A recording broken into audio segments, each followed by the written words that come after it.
अस्सलाम वालेकुम, welcome to my YouTube channel. तो आज का जो हमारा टॉपिक है वो है स्किन ग्लैंड्स। और स्किन ग्लैंड्स में टू टाइप्स ऑफ ग्लैंड्स आते हैं, एक स्वेट ग्लैंड्स आते हैं और दूसरे आते हैं स्पेशियस ग्लैंड।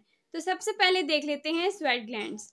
तो sweat glands further two types में डिवाइड हैं। उनमें फर्स्ट वन है eccrine sweat glands and second है apocrine sweat glands. So what is eccrine sweat glands? Equine sweat glands are found in nearly all body regions, more numerous especially on the palms, soles and forehead. तो eccrine sweat glands हमारी body के तमाम parts में होते हैं, लेकिन ये mostly कहाँ पे पाए जाते हैं? हमारे पाम्स में, हमारी सोल्स में, हमारी हथेलियों में सबसे ज़्यादा पसीना आता है। So eccrine glands in areas में सबसे ज़्यादा पाए जाते हैं। They secrete a hypotonic solution sweat derived from blood plasma.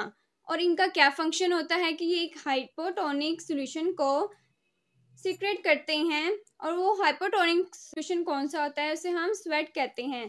तो हमारी स्वेट ग्लैंड्स ने स्वेट को सीक्रेट करना होता है और ये हाइपोटोनिक सोल्यूशन है। हाइपोटोनिक का मतलब है कि इस सोल्यूशन में सोल्यूट की कंसंट्रेशन कम है देन सोलवेंट। एक सोल्यूशन के दो कंपोनेंट्स होते हैं, एक होता है सोलवेंट और एक होता है सोल्यूट। जब सोल्यूट की अमाउंट सोलवेंट से ज़्यादा हो तो वो हाइपोटोनिक होता है, जब दोनों की इक्वल हो तो आइसोटोनिक होता है। और अगर सोल्यूट की अमाउंट सोलवेंट से कम हो तो इसका मतलब कि हाइपोटोनिक सोल्यूशन है।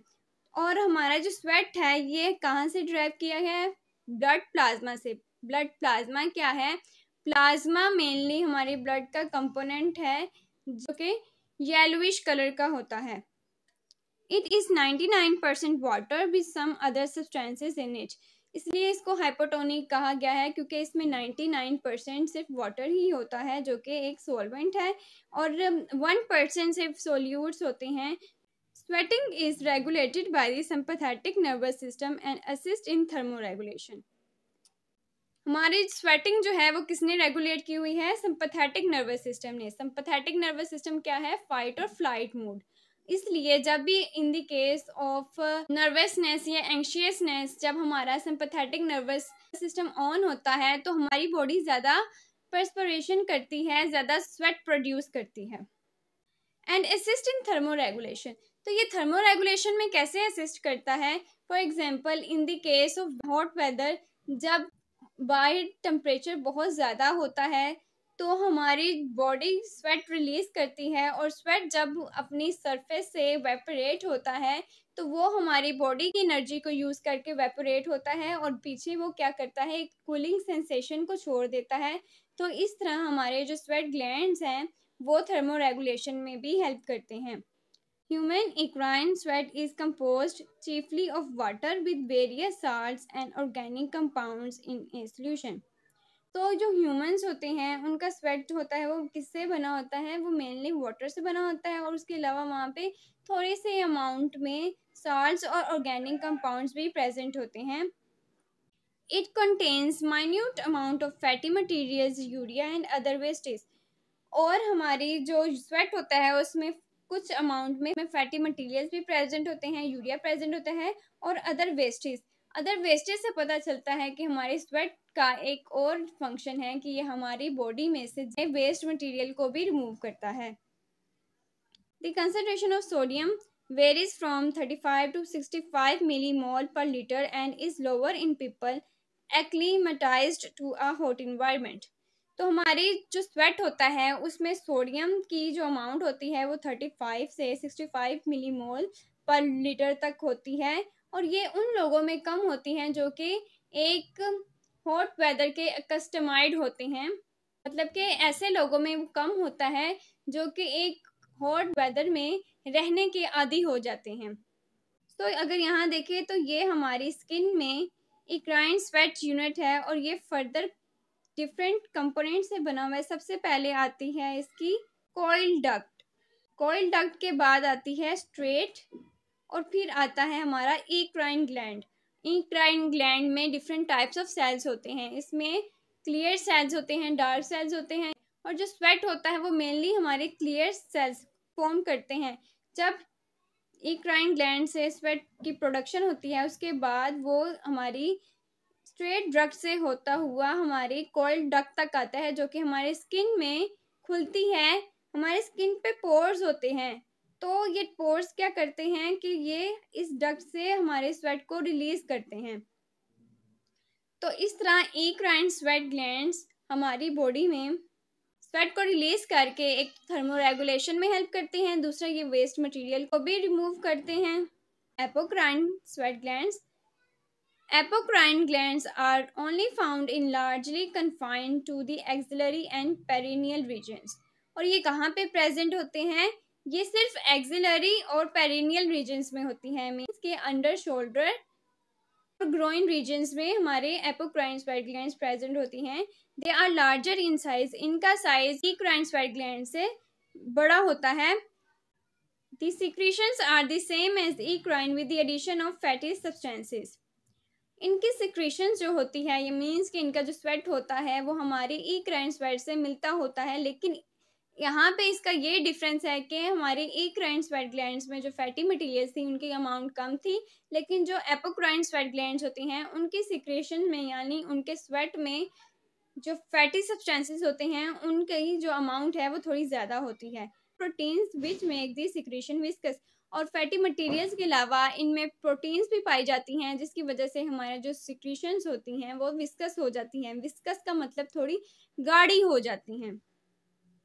These secretions are odorless until bacterial decompositions occur. हमारी जो एक्राइन स्वेट ग्लैंड्स हैं और एपोक्राइन स्वेट ग्लैंड्स, इन दोनों की सिक्रेशन जो होती हैं वो ऑर्डरलेस होती हैं अंटिल उनमें बैक्टीरियल डिकम्पोजिशन हो जाए। बैक्टीरियल डिकम्पोजिशन की वजह से वहाँ एक फाउल स्मेल प्रोड्यूस हो जाती है।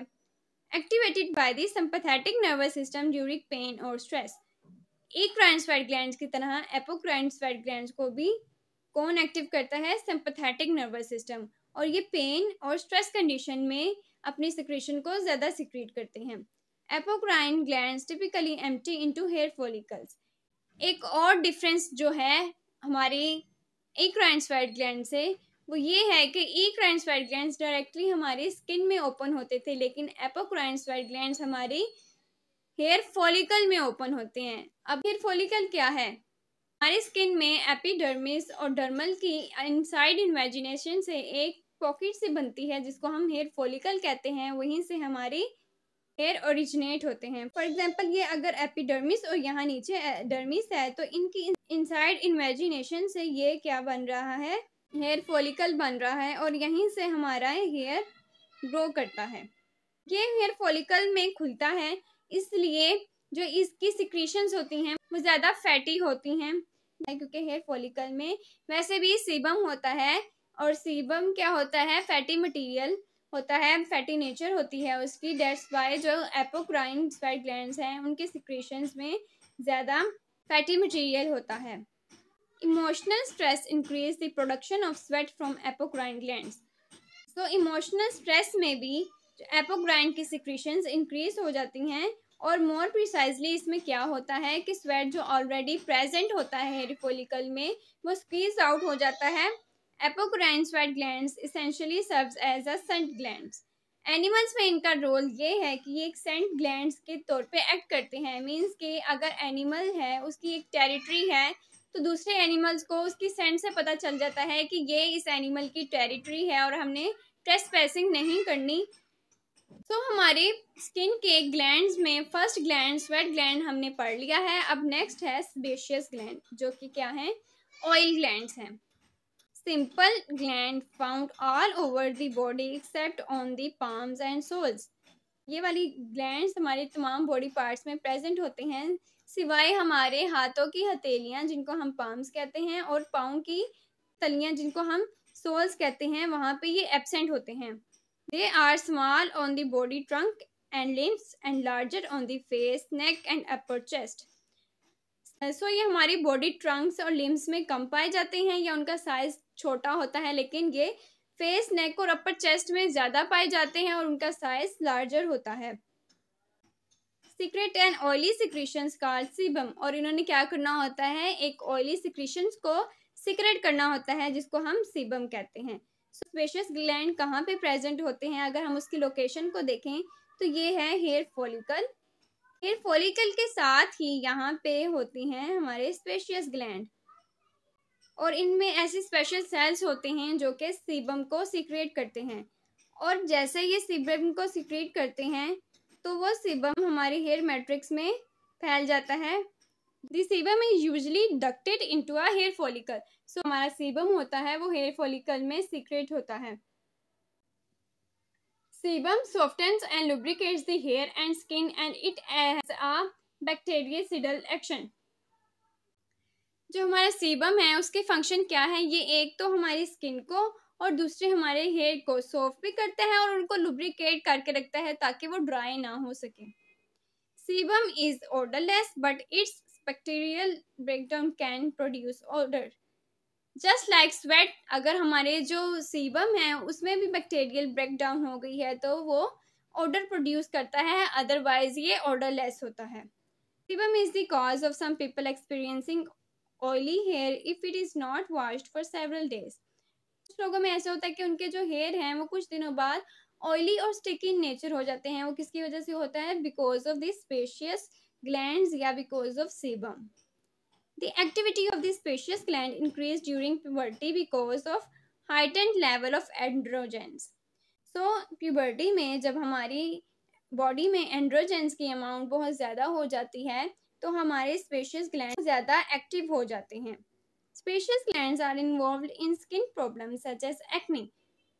सो हमारी फेस पे जो एक्नी होती है वो किसकी वजह से होती है? वो बिकॉज ऑफ स्पेशियस ग्लैंड, वो भी इसमें इन्वॉल्व होते हैं। वो कैसे? फॉर एग्जाम्पल ये है हमारी हेयर फॉलिकल जिनके साथ हमारे स्पेशियस ग्लैंड होते हैं। स्पेशियस ग्लैंड ने क्या करना है? सीबम को रिलीज करना है, लेकिन ये सिर्फ सीबम को रिलीज नहीं करते, ये सीबम के साथ डेड सेल्स को भी रिलीज करते हैं।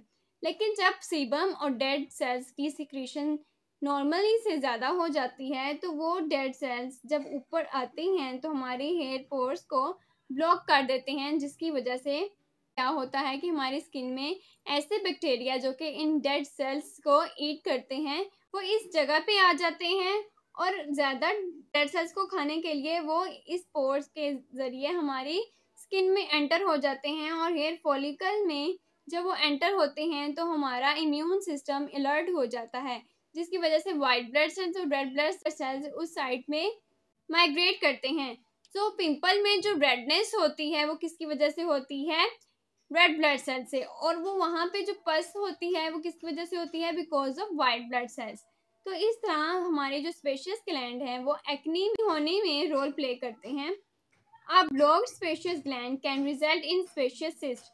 तो अगर एक स्पेशियस ग्लैंड ब्लॉक हो गया है because of large amount of sebum and dead cells, तो वो क्या करता है? एक स्पेशियस सिस्ट बना देता है, जिसको हम एक्नी भी कह सकते हैं। The prescription drug isotretinoin significantly reduce the amount of sebum produced by spacious gland। तो ये ड्रग क्या करती है? ये हमारी जो स्किन में स्पेशियस ग्लैंड्स होते हैं उनसे सीबम की प्रोडक्शन को कम करती है, and is use to treat acne, और इसलिए इसको एक्नी को ट्रीट करने के लिए भी यूज किया जाता है। सो एक्नी क्या है? Acne is an active inflammation of the glands accompanied by pimples। तो एक्नी क्या होती है? बेसिकली ये इन्फ्लामेशन होती है जिससे क्या होते हैं? पिंपल्स होते हैं। तो पहले इन्फ्लामेशन होगी, उसके बाद जब माइग्रेशंस होगी वाइट ब्लड सेल्स की तो वहाँ पे पस की वजह से पिंपल हो जाएंगे। Acne is usually caused by bacteria specially staphylococcus.